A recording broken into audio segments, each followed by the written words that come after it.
सवाल ये नहीं कि बस्ती किसने जलाई, सवाल ये है कि पागल के हाथ में माचिस किसने थमाई। आज पंक्तिओनी साथे अमे गई काले कारेली बागमां जे अकस्मातनी घटना बनी छे तेनी पर एक रिपोर्ट बनावी रह्या छे।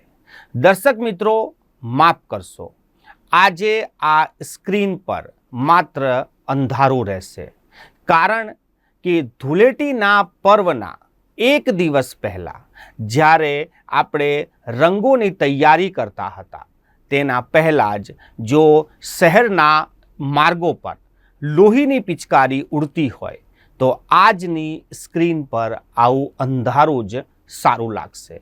अमे शुं मोढुं बतावीए? आपणे ज्यारे वडोदरानी वात करीए, संस्कारी नगरीनी वात करीए, शिक्षण नगरीनी वात करीए अने आ नगरीमां आ होळी जेवा पर्व पर ज्यां गुलाल उड़वा जोईए त्यां लोहीनी पिचकारी उड़ती होय तो आपणे आ समाजने शुं आपी रह्या छे? आ जे घटना बनी छे आ घटनाने हवे लगभग 20 कलाक थई गया छे अने आ 20 कलाकोमां वडोदरा शहेरवासीओमां खूब ज रोष छे। लोको पोतानी प्रतिक्रिया सोशल मीडियाना मार्फते पण आपी रह्या छे, परंतु एक बात स्पष्ट है कि आपणे आ घटना बाद एक प्रतिक्रिया आपी रह्या छे, परंतु आ घटना केम बनी छे एने कोण रोकी शके छे? ज्यां सुधी आपणे आनी जवाबदेही नक्की नहीं करीए त्यां सुधी आवी घटनाओ बनती रहेशे। आपणा सिस्टममां तमाम लोको काम करे छे, ए तमाम लोकोनी अलग अलग जवाबदारी छे। गई कालनी घटना बाद शहेरीजनोनी ज्यारे प्रथम ज प्रतिक्रिया आवी कि वाहन हांकनार जे युवक छे ते नशानी हालतमां हतो, तेने खूब ज रफ्तारमां गाड़ी चलवीने आव्यो हतो, तो पछी सवाल ए ऊभो थाय छे कि वडोदरा शहेरमां आवा केटला लोको छे जे नशानी हालतमां बेफाम वाहनो चलावी रह्या छे। आ लोकोने रोकवानी जवाबदारी कोनी? सौथी पहला आपणे ज्यां सुधी लोकोनी जवाबदेही नक्की नहीं करीए त्यां सुधी आपणे आवा तहेवारोमां आपणे मातम ज मनावा पड़शे। आजे वडोदरा शहेरमां घणी जग्याओ पर धूळेटीना पर्वो जे उजववाना हता तेने रद्द करवा पड्या। भारतीय जनता पार्टीना कार्यालय पर हालमां जे नवा प्रमुख बन्या छे ए प्रमुखनी हाजरीमां प्रथम ज पहली वार कार्यालय पर धूळेटीनुं आयोजन करवामां आव्युं हतुं, एने पण रद्द करवुं पड्युं। वडोदरा पोलीस कमिशनरना बंगला पर पोलीस कर्मीओ, अधिकारीओ, तेमना परिवारो धूळेटी उजवे छे, आ कार्यक्रम पण आजे रद्द करवो पड्यो।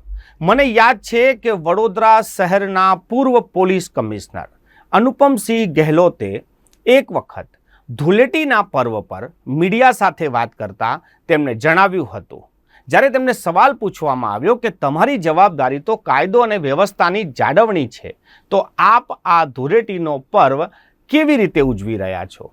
त्यारे तेमणे जणाव्युं हतुं के हूँ मारा स्टाफने अगाउथी ज कही दઉં છું कि जो आपणे सारी रीते कामगीरी करीशुं, शहेरमां शांति हशे तो आपणे होळी सेलिब्रेशन करी शकीशुं। जो कायदो अने व्यवस्थानी जवाबदारी क्यां पण खूटी तो पछी आपणे सेलिब्रेशन नहीं करी शकीए। आजे अनुपमसिंह गहलोतनी ए वात याद आवी गई ज्यारे पोलीस कमिशनरना बंगले धूळेटीनो पर्व ना थयो। एटले स्पष्ट छे कि पोलीसनी कामगीरी पर सवाल ऊभा थया छे। घणा लोको पोतपोतानी प्रतिक्रिया आपी रह्या छे कि आवा लोकोने आ सजा थवी जोईए, आवा लोकोने आ सजा थवी जोईए। सजा तो कायदानी पुस्तकमां जे लख्युं छे ए प्रमाणे सजा थशे, एमां पण छटकबारीओ छे अने आवा लोको छटकी पण जाय छे। मने आ युवक प्रत्ये बिलकुल संवेदना नथी। आ युवक मेच्योर छे, कायदानो जाणकार छे, शिक्षित छे, एटले आ युवके जे पण कंई कर्युं छे एने बधी वस्तुनुं भान छे कि शुं थई शके छे। परंतु आजनो मारो आ विडियो अने मारी आ रिपोर्ट मात्र आ एक युवकने लईने नथी, કેમ કે વડોદરા શહેરમાં અવનવાર ઘણા અકસ્માતો થાય છે અને આ અકસ્માતોમાં ઘણા લોકોના જીવ પણ જાય છે.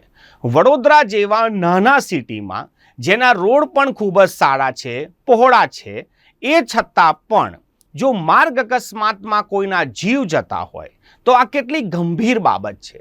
આ અકસ્માતો કેમ થાય છે, કેમ અકસ્માતો વધી રહ્યા છે, તેની પર કોઈને પણ સમય નથી કે આને લઈને કોઈ ચિંતન મંથન કરવામાં આવે. હું ફરી કહું છું કે હોળી જેવા રંગોના પર્વ પર અમારી સ્ક્રીન આજે બ્લેક છે. આ બ્લેક સ્ક્રીન બતાવીને અમે તમને બતાવવા માંગીએ છીએ કે જ્યારે આપણા જીવનમાં રંગ ના હોય, ઉત્સાહ ના હોય તો કેવી બેરંગ થઈ જાય છે. જે લોકોના પરિવારજનો આવા માર્ગ અકસ્માતમાં જ્યારે મૃત્યુ પામે છે તો એમના જીવનમાં પણ આવું જ કંઈ અંધકાર આવી જતું હશે. એમના જીવનમાંથી તો રંગો જતા રહેતા હશે. સવાલ એ ઊભો થાય છે કે આવી ઘટનાઓને કોણ રોકી શકે અને કેવી રીતે રોકી શકે. ઘણા બધા લોકોના સૂચનો આવે, ઘણા લોકોના સુઝાવ આવે, ઘણા લોકોની કોમેન્ટ આવે કે આરોપીને કડક સજા કરવી જોઈએ, આરોપીને આમ દંડ કરવો જોઈએ. પરંતુ શું એક આરોપીને તમે કડક સજા આપીને શું એ ગુનાઓને રોકી શકો છો? આપણા દેશમાં હત્યાની સજા ફાંસી છે, તો શું હત્યાઓ રોકાઈ ગઈ? લોકોને કાયદાનું ભાન છે પરંતુ ગુનાઓ કરે છે. સમાજની પણ એક જવાબદેહી છે. જે સમાજે કાયદો અને વ્યવસ્થાની જાળવણી માટે જે પોલીસની નિમણૂક કરી છે એ પોલીસની પણ એક જવાબદારી છે. વડોદરા શહેરમાં કોઈ વ્યક્તિ નશો કરેલી હાલતમાં જો વાહન ચલાવતો હોય અને રફતારમાં ચલાવતો હોય તો આ રોકવાની જવાબદારી કોની? ઘણી વખત અમને પણ ફોન આવે છે, અમને પણ મેસેજ આવે છે કે સાહેબ હું જલ્દીમાં હતો, ટ્રાફિક સિગ્નલ ક્રોસ થઈ ગયું અને મને મેમો આવી ગયો. સાહેબ આજે હું હેલ્મેટ ભૂલી ગયો અને મને મેમો આવી ગયો. કાયદો અને વ્યવસ્થાની જાળવણી કરતી પોલીસ જ્યારે કોઈ સામાન્ય વ્યક્તિ સીટ બેલ્ટ ના પહેરે, હેલ્મેટ ના પહેરે, સિગ્નલ તોડી નાખે, રોંગ સાઈડ આવી જાય તો તેને કાયદો બતાવીને તેને દંડ ફટકારી દેતી હોય છે. પરંતુ વડોદરા શહેરમાં આ ફરિયાદો વર્ષોથી આવે છે કે VIP રોડ હોય, OP રોડ હોય, એ રોડ પર ખાનદાની નબીરાઓ બેફામ વાહન ચલાવે છે, ફૂલ સ્પીડમાં વાહન ચલાવે છે. પરંતુ એમના માટે કોઈ ડ્રાઈવ થઈ હોય, એમને કોઈને પકડ્યા હોય, કડક સજા કરી હોય એવું યાદ નથી આવતું. જો કોઈને યાદ આવે તો નીચે કોમેન્ટ કરી શકે છે, અમે એને પણ કન્સિડર કરીશું. પરંતુ આવા ખાનદાની નબીરાઓ જેમના બાપ દાદાની જે નાણાં છે એ કઈ રીતે આવે છે એ સૌ કોઈ જાણે છે. એટલે જ એક રમકડું આપવાની જગ્યાએ તેમને આવી ગાડીઓ આપી દે છે અને એ જ ખાનદાની નબીરાઓ રોડ પર ચાલતા સામાન્ય વ્યક્તિને રમકડા સમજીને તેને ટક્કર પણ મારી દે છે. આજે જે લોકોના જીવ ગયા છે, જે ગંભીર ઈજાઓ છે, જે ICUમાં છે, તેનું હવે કોણ? આ લોકોના જીવનમાં કોઈ ફરક નહીં પડે. આજે ઘણા લોકો દુઃખ મનાવશે અને ત્યારબાદ પોતાની રોજિંદી જિંદગીમાં આવી જશે. પરંતુ આપણે જો આવા અકસ્માતોને રોકવા હોય તો આપણે એક જવાબદેહી નક્કી કરવી પડશે કે જવાબદેહી કોની અને એ જવાબદેહીનું ભાન કોણ કરાવશે. અમારા પ્રમાણે સૌથી પહેલી જવાબદારી કાયદો અને વ્યવસ્થાની જાળવણી કરતા વડોદરાના પોલીસ કમિશનરની છે. પોલીસ કમિશનરની એ ટીમ જે બાહોશ ટીમ છે, વડોદરા શહેરની પોલીસ ખૂબ જ બાહોશ છે. એના લાયકાત પર કોઈ સવાલ ઉઠાવવો એ ક્યાંક ને ક્યાંક ખોટું કહેવાશે. ગુજરાત પોલીસ પણ સક્ષમ છે, પરંતુ આ પોલીસ કયા કામે લાગેલી છે, શું કરી રહી છે, કોને પકડવું જોઈએ ને શું પ્રાથમિકતા છે, લાગે છે કે એમાં કંઈ ગૂંચવાઈ ગઈ છે. આપણે નાના નાના ગુનાઓ કરતા લોકોને પકડીને ડાયરીઓ ભરીને સંતોષ માણતા હોઈએ, પરંતુ આવા બેફામ જ્યારે લોકો નીકળતા હોય, ખાનદાની નબીરા નીકળતા હોય, જ્યાં આપણે દાખલા બેસાડવાના છે, ત્યાં આપણે કાર્યવાહી કરવામાં ક્યાંક ને ક્યાંક થોડાક પાછળ રહી જઈએ છીએ. પોલીસ પર પણ ઘણા સવાલ ઊભા થાય છે.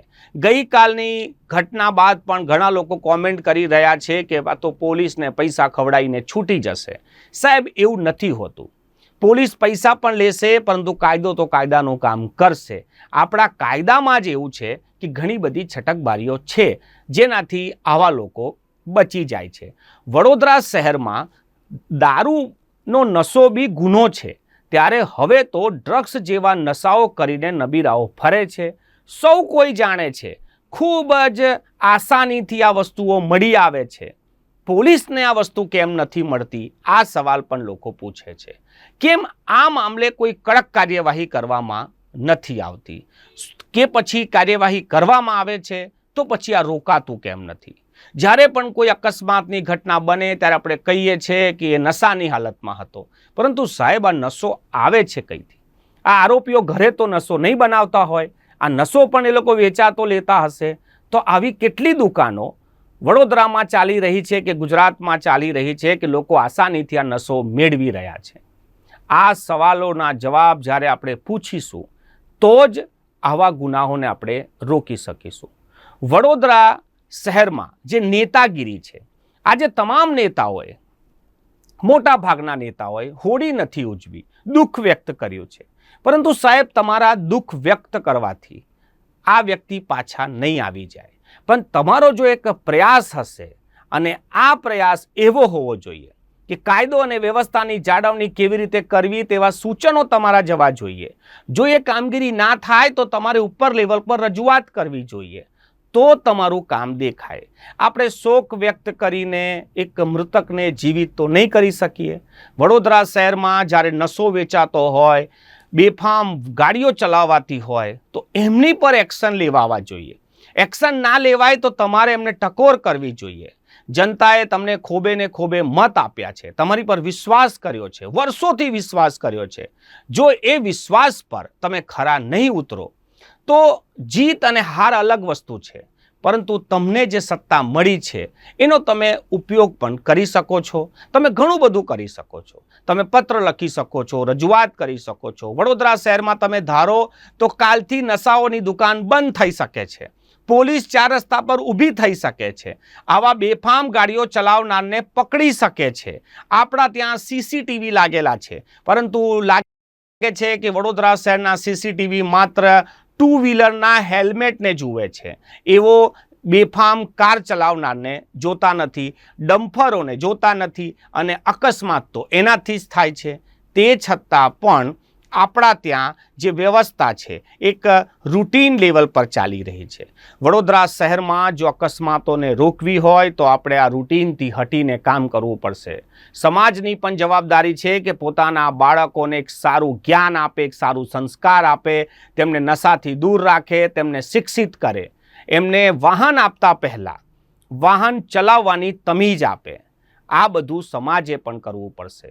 જો સમાજ ના કરે તો કાયદો અને વ્યવસ્થાની જેમની જવાબદારીઓ છે એ જવાબદારીઓ નિભાવવી પડશે, કડક હાથે નિભાવવી પડશે.